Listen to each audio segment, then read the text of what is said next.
There's been a lot of talk recently about Bitcoin miners and their relationship to the energy grid. Now, one of the things that most people don't understand is that energy grids, sometimes they have extra energy, and other times they don't have enough energy.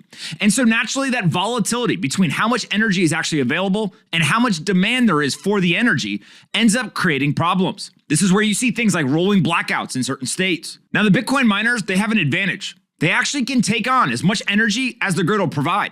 And they also can shut off in pretty much a moment's notice and return energy back to the grid. What this allows for is more stabilization of an energy grid. If there is surplus energy, then the Bitcoin miners take it up and they go mine Bitcoin. But if all of a sudden there's an increase in demand and there needs to be more energy put into the grid, the Bitcoin miners simply shut off and they return that energy right back to the grid. Here's a recent excerpt from an interview on Fox Business where Susan Lee went and talked to Riot Blockchain, one of the largest miners in North America, about this exact issue.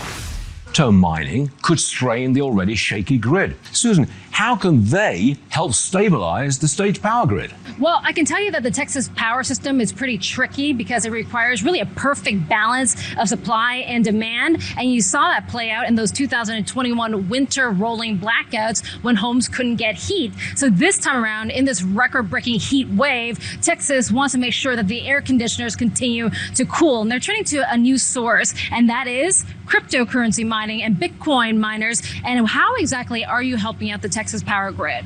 So Riot made significant investment and made significant commitments in the power grid here, and that has driven more generation and helped stabilize the grid. But with that energy we secured, we have the unique property of being flexible enough to provide that power back to the grid when it is in high demand. Right, so basically you power up when there's excess capacity and you power down when there's a lot of usage and the state needs more electricity in order to cool the homes across the state.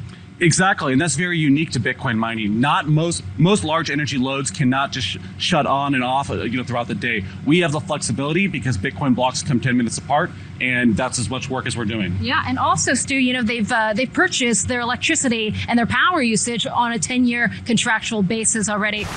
Now, it's great to see this aspect of Bitcoin mining getting much more attention. Plenty of people are yelling and screaming. They're critiquing Bitcoin mining. They're saying it consumes too much energy. The truth is, on the ground, Bitcoin miners are helping to stabilize energy grids, and they provide for better planning for many of these energy companies. Ultimately, Bitcoin mining is improving American infrastructure. It's not going anywhere. And in fact, my guess is that many energy grids around the country are going to start inviting Bitcoin miners there because they understand the benefits and it solves one of their most pressing problems. Hey you, did you like this video? Great, we make 5 of them a day and post them here on this channel. Make sure you're subscribed, like the video, and see you next time.